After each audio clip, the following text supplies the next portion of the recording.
السلام علیکم ورحمۃ اللہ وبرکاتہ۔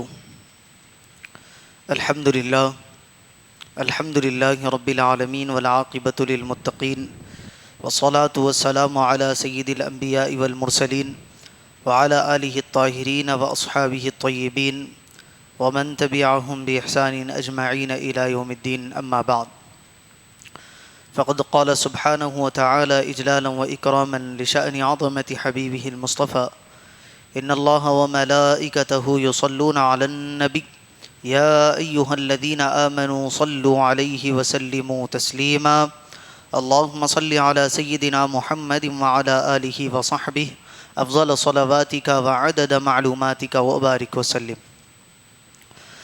معزز و مکرم حاضرین کرام و سامعین ذوی الاحترام،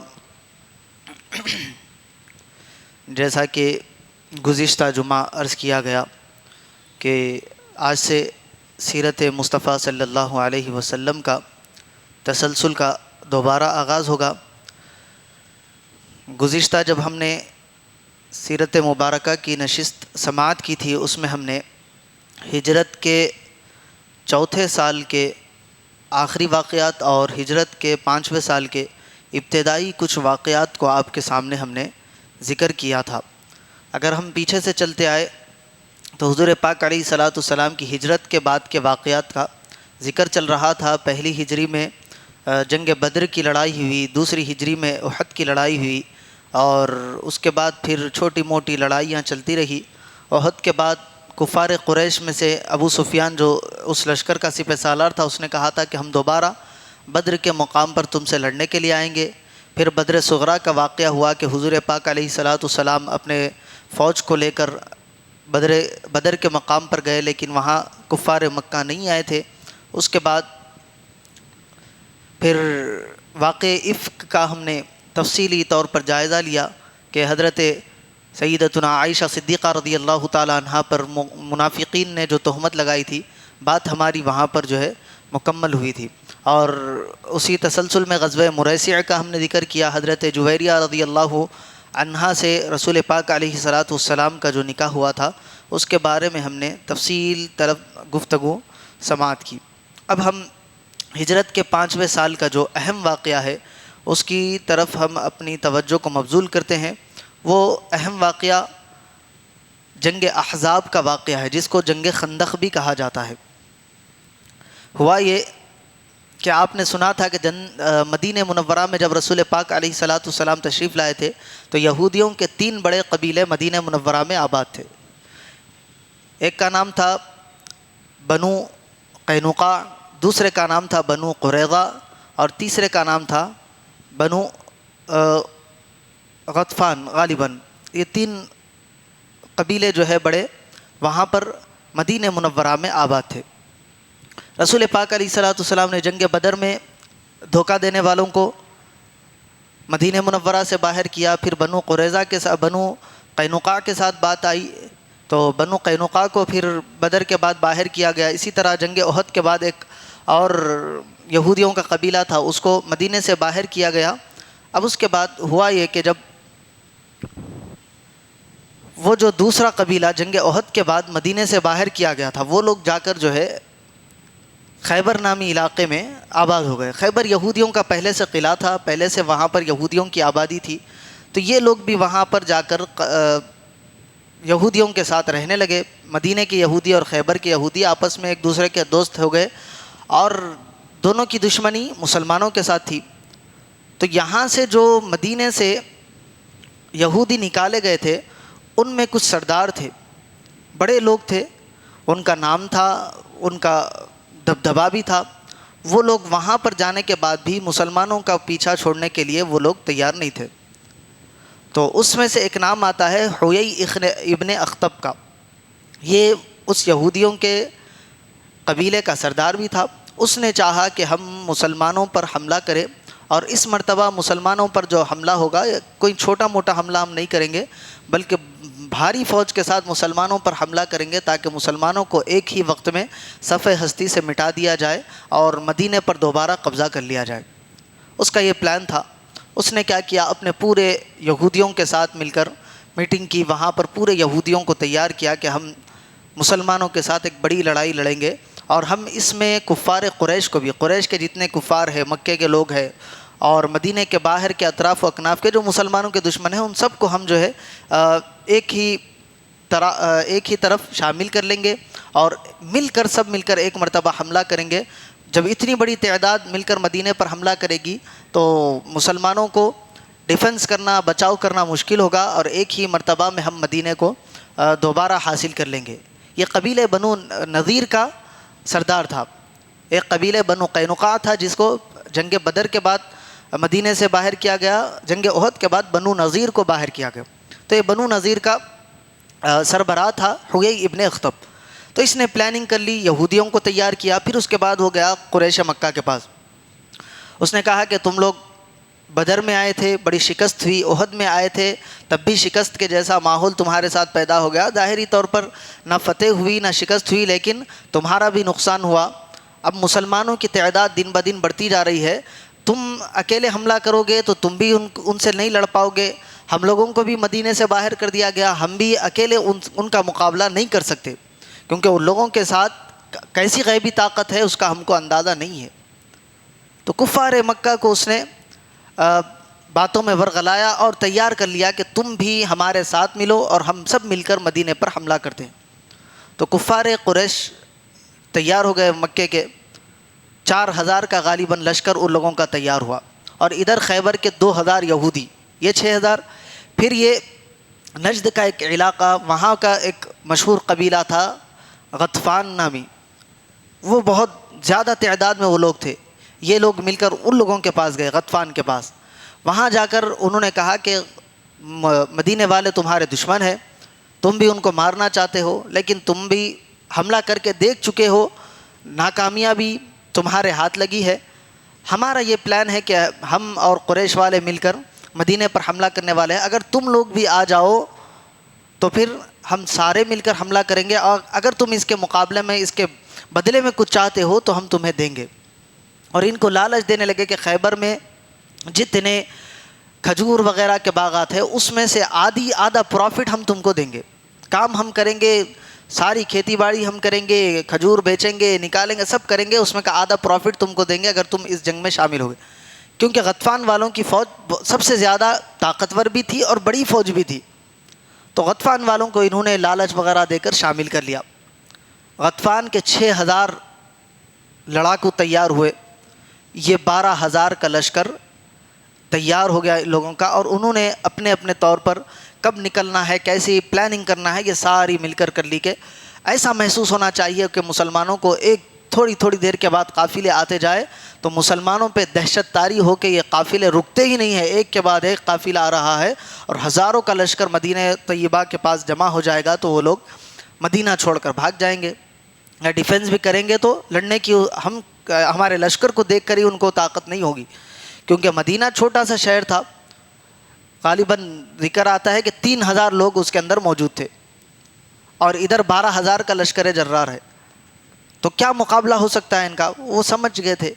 اور حضور پاک علیہ الصلاۃ والسلام کا معاملہ یہ تھا کہ حضور پاک علیہ الصلاۃ والسلام تدبیر کو بہترین اختیار کرتے تھے، آپ ایکشن سے پہلے سارے معاملات کو بھانپ لیا کرتے تھے۔ حضور پاک علیہ الصلاۃ والسلام نے اپنے جاسوس لگا کر رکھے تھے کہ بھائی یہودی کیا کر رہے ہیں، کفار مکہ کیا کر رہے ہیں، تو حضور پاک علیہ الصلاۃ والسلام کا جو انٹیلیجنس کا سسٹم تھا وہ بڑا مضبوط تھا۔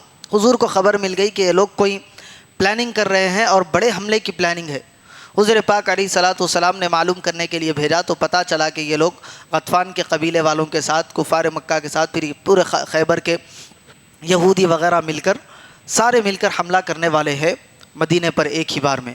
حضور پاک علیہ الصلاۃ والسلام نے اپنے صحابہ کرام کو جمع کیا اور مشورہ کیا کہ کیسے ان کا مقابلہ کیا جائے۔ حضور کی عادت تھی کہ ہر جنگ سے پہلے مشورہ کیا کرتے تھے، جنگ بدر میں بھی مشورہ ہوا، جنگ احد میں بھی مشورہ ہوا، تو صحابہ کرام الگ الگ مشورے دینے لگے۔ سب سے اچھا مشورہ حضرت سلمان فارسی رضی اللہ تعالیٰ عنہ نے دیا۔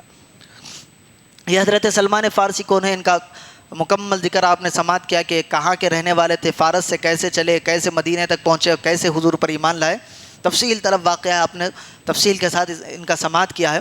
تو حضرت سلمان فارسی نے کہا کہ یا رسول اللہ صلی اللہ علیہ وسلم، ہم جب فارس میں، ایران میں ہمارے پاس ایسی جنگیں ہوتی تھی کہ ایک طرف بہت زیادہ تعداد ہے، ایک طرف کم تعداد ہے، تو کم تعداد والے اپنے سراؤنڈنگ میں خندق کھودتے تھے، ایک گہرا گڑھا کھودتے تھے، جس کی وجہ سے دشمن اس پار نہیں آ سکتا تھا اور بڑی مشکلات ہوتی تھی، تھوڑے تھوڑے کر کے لڑتے تھے، یہ فوج تھوڑی ہونے کے باوجود ان پر غالب آ جاتی تھی۔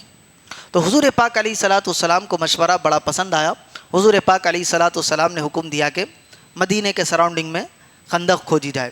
جب دیکھا گیا تو معلوم ہوا کہ تین طرف، ایک طرف پہاڑ ہے، ایک طرف کھجوروں کے باغ ہے اور ایک طرف آبادی ہے، اور اس کے پیچھے ایک قبیلہ ہے یہودیوں کا، وہ قبیلہ آباد ہے بنو قریظہ کا، اور سامنے کا میدان کھلا ہے۔ حضور پاک علیہ الصلوۃ والسلام نے دیکھا کہ پہاڑوں کی طرف سے تو آنا ان کا مشکل ہے، آئیں گے بھی تو تھوڑے تھوڑے کر کے آئیں گے، ادھر باغات میں سے بھی آنا ان کے لیے تھوڑا مشکل ہوگا، ادھر سے بھی تھوڑے کر کے آئیں گے، ادھر ڈیفنس میں بنو قریظہ ہے، قریظہ کے ساتھ ہمارے معاہدات ہے، دونوں کے درمیان آپ لوگوں کو معلوم ہے جب رسول اللہ صلی اللہ علیہ وسلم مدینہ طیبہ آئے تھے تو میثاق مدینہ ہوا تھا، یہ سارے قبیلوں کے ساتھ بات طے ہوئی تھی کہ اگر تم پر کوئی مصیبت کا وقت آئے تو ہم تمہارے ساتھ ہیں، اگر ہم پر کوئی مصیبت کا وقت آئے تو تمہیں ہمارا ساتھ دینا ہوگا۔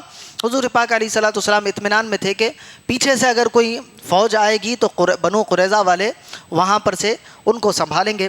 اب سامنے کا معاملہ ہے، سامنے کا میدان کھلا ہے، حضور پاک علیہ الصلوۃ والسلام نے 10 آدمیوں کو مقرر کیا کہ تم 10 گز زمین کو کھودنا تمہاری ذمہ داری ہے۔ 1000 صحابہ کرام کو حضور نے لگا دیا، اور تقریباً 1.5 کلومیٹر یا 1.5 میل کا وہ فاصلہ تھا، حضور پاک علیہ الصلوۃ والسلام نے وہاں پر خندق کھودنے کا ان کو حکم دیا۔ صحابہ کرام مصروف عمل ہے، اور معاملہ یہ ہے کہ فاقوں کے دن گزر رہے ہیں، کھانے کے لیے کھانا نہیں ہے، کئی وقت کا فاقہ ہے، لیکن صحابہ کرام کا جوش اور جذبہ ایسا ہے کہ اس فاقوں کے باوجود اپنے پیٹ پر پتھر باندھ کر وہ خندق کھودنے میں مصروف ہے۔ حضور پاک علیہ الصلوۃ والسلام نے جب یہ منظر کو ملاحظہ کیا، ایک مرتبہ رسول اللہ صلی اللہ علیہ وسلم فجر کی نماز پڑھا کر باہر نکلے، کڑاکے کی سردی ہے، اور مدینے کی سردی بڑی مشہور ہے، وہاں کی گرمی بھی مشہور ہے، سردی بھی مشہور ہے، بہت زیادہ ٹھنڈ ہے، اس ٹھنڈ میں کانپتے ہوئے صحابہ کرام خندق کھودنے میں مصروف ہے۔ تو حضور پاک علیہ الصلوۃ والسلام ان کو جذبہ دینے کے لیے نعرے لگاتے تھے کہ اصل زندگی تو آخرت کی زندگی ہے، اور ابدی زندگی وہی ہے، اے اللہ انصار اور مہاجرین کی بخشش اور مغفرت فرما۔ تو صحابہ کرام بھی بولتے تھے کہ نحن الذین بایعوہ محمد، ہم نے حضور کے ہاتھ پر بیعت کر لی ہے، کس بات پر؟ کہ جب تک ہماری سانس زندہ ہے ہم حضور کے ساتھ جہاد کرتے رہیں گے، ہم حضور کے ہر عمل پر، ہر حکم پر عمل کرتے رہیں گے۔ یہ کیفیات صحابہ کرام کی اس وقت تھی۔ حضور پاک علیہ الصلوۃ والسلام ان کے ساتھ شامل ہوتے، خود بھی کھودتے، خود بھی مٹی اٹھاتے، لے جا کر دوسری طرف ڈالتے، یہ حضور پاک علیہ الصلوۃ والسلام کا معمول رہا ہے۔ ایسے ہی کھودتے کھودتے کیا ہوا، ایک جگہ پر بڑی سخت چٹان نکل آئی، اندر سے پتھر نکل آیا۔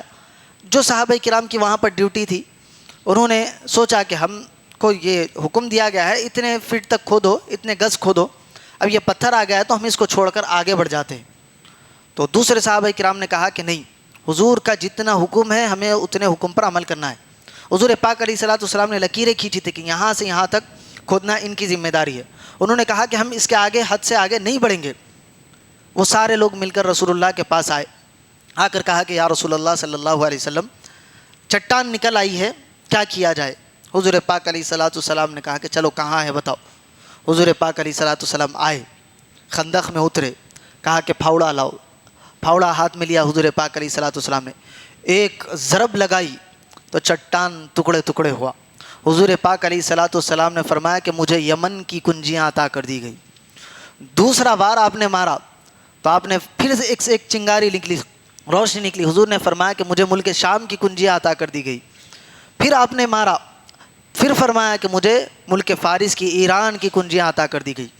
حضور پاک علیہ الصلوۃ والسلام دیکھ رہے تھے آنے والے حالات کہ حضور، یہ ظاہری طور پر حضور کے وصال تک یہ معاملات نہیں ہوئے تھے، حضور کے وصال کے بعد حضرت عمر فاروق کے دور میں یہ سارے علاقے فتح ہوئے، یمن اور ملک شام اور ادھر ایران وغیرہ بعد میں جا کر فتح ہوا، لیکن حضور اس وقت بشارت دے رہے ہیں کہ اللہ تعالیٰ نے مجھے یہاں کی بھی حکومت عطا کر دی، یہاں کی حکومت بھی عطا کر دی، یہاں کی حکومت بھی عطا کر دی۔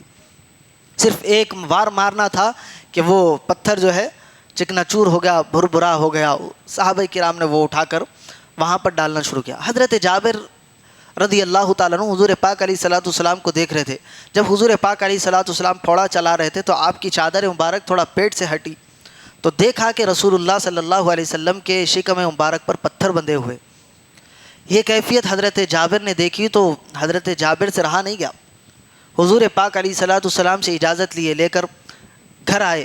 آ کر بیوی سے پوچھا کہ کیا کچھ جو وغیرہ ہے گھر میں. انہوں نے کہا کہ 1 سا جو ہے، یعنی 2-2.5 کلو کے قریب، 1.5 کلو کے قریب گھر میں گیہوں ہے، جو ہے. تو انہوں نے کہا کہ ٹھیک ہے، تم اس کو پیسو اور روٹیاں بناؤ، اور میں اپنے بکریوں کے بچوں میں سے ایک بچہ ذبح کرتا ہوں. ہم رسول اللہ صلی اللہ علیہ وسلم کو دعوت دیں گے کہ رسول اللہ ہمارے گھر آئے، جتنا بھی ہے اس میں سے ہم رسول اللہ کو اور ان کے قریب کے صحاب کو کھلا دیں گے.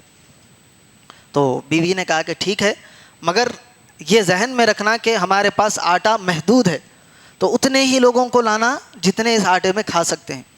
4-5 لوگ شکم سیر ہو کر کھا سکتے تھے. حضرت جابر رضی اللہ تعالیٰ عنہ رسول اللہ صلی اللہ علیہ وسلم کے پاس آئے.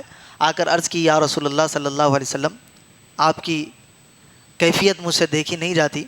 میرے گھر میں تھوڑی سی جو ہے، میں نے اپنی بیوی کو کہا ہے کہ اس کی روٹیاں بنائے. ایک بکری کا بچہ تھا، میں نے اس کو ذبح کر کے آپ کے لیے سالن تیار کیا ہے. یا رسول اللہ، آپ اور آپ کے ساتھ جو چند آپ کے قریبی اشخاص ہیں، آپ ان کو لے کر آپ تناول فرمائیں. 4-5 لوگوں کی گنجائش ہے. رسول پاک علیہ الصلوۃ والسلام نے کہا کہ ٹھیک ہے.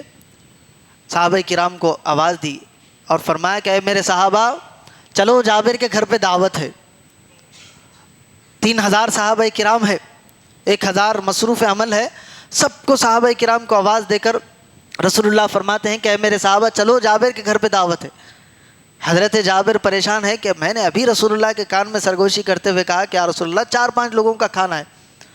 حضرت جابر پریشان ہے. حضور حضرت جابر سے فرماتے ہیں کہ اے جابر، جاؤ اپنے گھر میں اپنی بیوی سے کہنا کہ جب تک میں نہ آؤں نہ ہانڈی میں سے کچھ نکالنا، نہ روٹیاں ڈالنا شروع کرنا.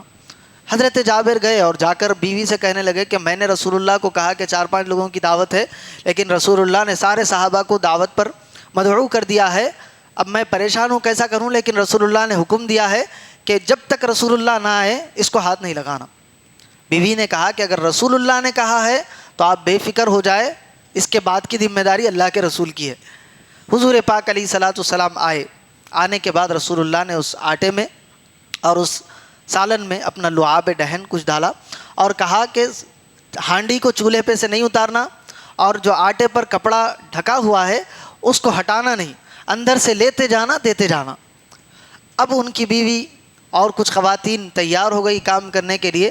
ایک کے بعد ایک آٹا نکالتے جا رہی ہے، روٹیاں ڈالتے جا رہی ہے، سالن نکالتے جا رہی، صحابہ کرام کو پیش کرتے جا رہی ہے. سارے صحابہ شکم سیر ہو کر کھا گئے. اس کے بعد جب ہانڈی ہٹا کر کھولی گئی تو دیکھا کہ جتنا سالن پہلے بنایا گیا تھا وہ ایسا ہی جوش مار رہا ہے. یہ رسول پاک علیہ الصلوۃ والسلام کا معجزہ وہاں پر ظاہر ہوا. لیکن یہ معجزہ کب ظاہر ہوا؟ جب شدت کی بھوک سے آزما لیا گیا. اللہ کی مدد، اللہ کی نصرت آتی ہے لیکن بندے کو پہلے آزماتی ہے. ہمارا ایک کیا معاملہ ہوتا ہے، ذرا پریشانی آتے ہم سمجھتے کہ اللہ کی مدد ہمارے ساتھ ہونا. نہیں، اللہ پہلے آزماتا ہے کہ کون کھرا ہے کون کھوٹا ہے. آپ دیکھیں صرف رسول اللہ کے پیٹ پر نہیں، دوسرے صحابہ کرام کے پیٹ پر بھی پتھر باندھے ہوئے ہیں. تو حضرت حذیفہ ابن یمان غالباً یا کوئی اور صحابی ہے، نام ذہن میں نہیں آ رہا، وہ رسول اللہ کے پاس گئے کہ یا رسول اللہ شدت سے بھوک لگی ہے، اور اپنے پیٹ کو ہٹا کر بتایا کہ ان کے پیٹ پر ایک پتھر بندھا ہے. تو رسول اللہ نے اپنے پیٹ کو کھول کر بتایا تو رسول اللہ کے پیٹ پر 2 پتھر بندھے ہوئے. یہ پتھر باندھنے کی نوبت کب آتی ہے ہم کو اس کا احساس ہی نہیں ہے. ہم بھوکے رہے تو زیادہ سے زیادہ فجر سے لے کے عصر مغرب تک، اس کے بعد ہمارا افطار ہو جاتا. 3-4 دن کے بعد یہ نوبت آتی ہوگی، کب آتی اللہ عالم. رسول اللہ نے 2 پتھر دکھائے تو وہ صحابہ خاموش ہو گئے کہ رسول اللہ کی بھی حالت ویسی ہے جیسی ہماری ہے. لیکن اتنا آزمانے کے بعد پھر اللہ تعالیٰ کرم فرماتا ہے، تو ایسا کرم فرماتا ہے کہ 3-4 لوگوں کا 5 لوگوں کا کھانا ہزاروں کے لیے کافی ہو جاتا ہے. پھر یہ کام میں مصروف عمل رہے. پھر فاقوں پر گزرنے لگا معاملہ. فاقوں کا معاملہ تھا، ایک بچی کچھ کھجوریں اپنی مٹھی میں لے کر اپنے والد کو ڈھونڈتے ہوئے آنے لگی. رسول اللہ صلی اللہ علیہ وسلم نے پوچھا کہ اے لڑکی کس کو ڈھونڈ رہی ہے؟ حضرت نعیم غالباً ان کا نام ہے، ان کو ڈھونڈ رہی تھی. اور اس نے کہا کہ میں اپنے والد کو ڈھونڈ رہی ہوں، میری والدہ نے کچھ کھجوریں ان کے لیے بھیجی ہے تاکہ وہ کھا کر چستی میں آئے اور اچھا کام کرے۔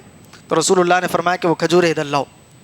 حضور نے وہ کھجوریں لی اور اپنی چادر بچھا کر اس پر کھجوریں ڈالی، پھر اوپر سے چادر اڑا دی اور صحابہ کرام کو پکار آواز دی کہ اے میرے صحابہ آؤ اور جس کو جتنی کھجوریں لینی ہے لے کر کھاؤ۔ لائی تھی بچی اپنی مٹھی میں، بچی کی مٹھی کتنی ہوگی، کتنے کھجور اس میں ہو گئے۔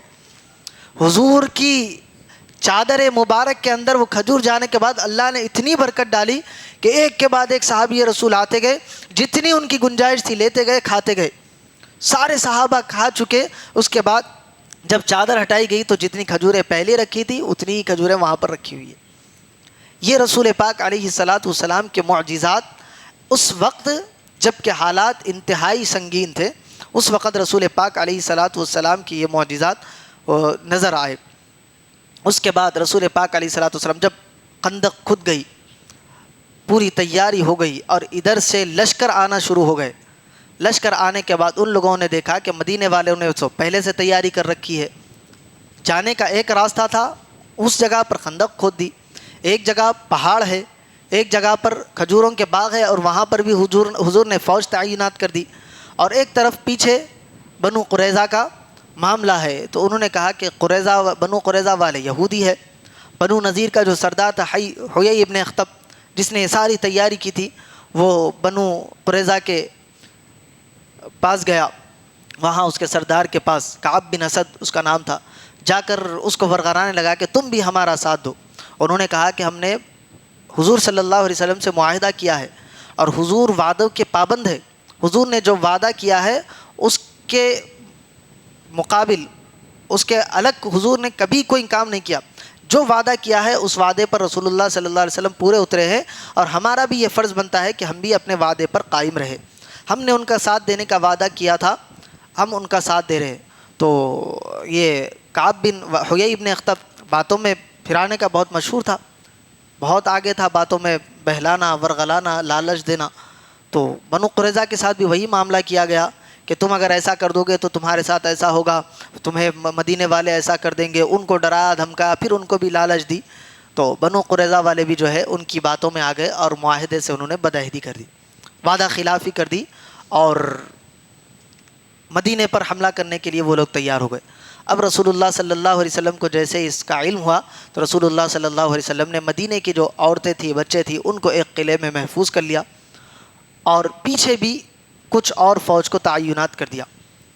اب ادھر سے سامنے سے رسول اللہ صلی اللہ علیہ وسلم اور ان کے اصحاب ہے، پیچھے سے بھی حضرت حسان ابن ثابت اور کچھ صحابہ کرام کو کھڑا کر دیا۔ اب ان لوگوں نے دیکھا کہ سب سے کمزور جگہ کہاں پر ہے جہاں سے وار کیا جائے، تو ان کو پتہ چلا کہ پیچھے کا حصہ ہی کمزور ہے، وہاں پر فوج بھی کم ہے اور وہ لوگ قلعے کے اندر محصور ہے۔ ہم قلعے میں گھس جائیں گے تو ان کی عورتوں پر قبضہ کر لیں گے، ان کے بچوں کو ماریں گے، تو وہ لوگ اپنے ساز و سامان کو، اپنے ہتھیار کو ڈال دیں گے۔ تو مشورہ ہوا، ایک شخص کو دیکھنے کے لیے بھیجا گیا۔ اب پیچھے انتہائی کم فوج ہے، حضرت حسان ابن ثابت ہے اور 2-4 صحابہ کرام کو حضور نے وہاں ٹھہرا کر رکھا تھا تاکہ صرف حفاظت ہو سکے، اور کوئی اقدام پیچھے ہو رہا ہے تو سامنے آ کر ان کو خبر دی جائے۔ ایک شخص یہودیوں کے پاس سے اندر قلعے میں گھس گیا، حضرت صفیہ رضی اللہ تعالیٰ عنہ، یہ حضور پاک علیہ الصلاۃ والسلام کی پھوپھی تھی۔ حضرت صفیہ رضی اللہ تعالیٰ عنہ نے اشارہ کیا حضرت حسان ابن ثابت کو کہ دیکھو وہ گھس رہا ہے، اس کو اندر گھسنے نہ دو۔ حضرت حسان نے کہا کہ میں اکیلا ہوں، ان لوگوں سے مقابلہ نہیں کر سکتا، ہم دیکھیں گے ابھی آگے کیا معاملات ہوتے۔ حضرت حسان سے حضرت صفیہ کہنے لگے کہ اگر وہ گھس گیا، اندر کی خبر جا کر باہر دے دیا کہ اندر فوج نہیں ہے، تو باہر سے پورے داخل ہو جائیں گے۔ حضرت حسان ابھی کچھ کرتے اس سے پہلے حضرت صفیہ رضی اللہ عنہ ایک ڈنڈا اٹھاتی ہے، اٹھا کر اس کے سر پر دبا کر مارتی ہے، اس سے بے ہوش ہو کر گر جاتا ہے۔ حضرت صفیہ رضی اللہ تعالیٰ عنہ تلوار لے کر اس کے سر کو قلم کرتی ہے اور قلعے کے باہر اس کا سر پھینکتی ہے، تو یہودیوں پر ایسی دہشت طاری ہوتی ہے کہ اندر بھی کوئی فوج ہے، اسی لیے انہوں نے اتنا بڑا اقدام کیا کہ اس کے سر کو کاٹ کر باہر پھینک دیا، ہم یہاں سے بھی داخل نہیں ہو سکتے۔ یہ حضرت صفیہ کا ایک قدم تھا جو انہوں نے اٹھایا اور سر کو باہر پھینکا، تو یہودیوں پر ایسی دہشت طاری ہوئی کہ وہ لوگ وہاں سے گھسنے کی ہمت ان کے پاس نہیں ہوئی۔ اس کے بعد ایک کے بعد دیگرے تلاش کرتے کرتے چھوٹے راستوں سے کچھ لوگ خندق کے اس پار آئے اور کیسا ان کا حشر ہوا، پھر اس کے بعد کیسے یہ جنگ اختتام کو پہنچی، اور کیسے بنو قریظہ والوں نے جو بد عہدی کی تھی، وعدہ خلافی کی تھی، ان کے ساتھ کیا معاملات پیش ہوئے، انشاءاللہ آئندہ جمعہ اس کی تفصیل ہم آپ کے سامنے رکھیں گے۔ اللہ تبارک و تعالیٰ کی بارگاہ میں دعا ہے کہنے اور سننے سے زیادہ اعمال صالحہ کی توفیق عطا فرمائے، رسول پاک علیہ الصلاۃ والسلام کی سچی پکی محبت عطا فرمائے، وصلی اللہ تعالیٰ وسلم علی خیر خلقی سیدنا محمد وعلی آلہ واصحابہ اجمعین، والحمد للہ۔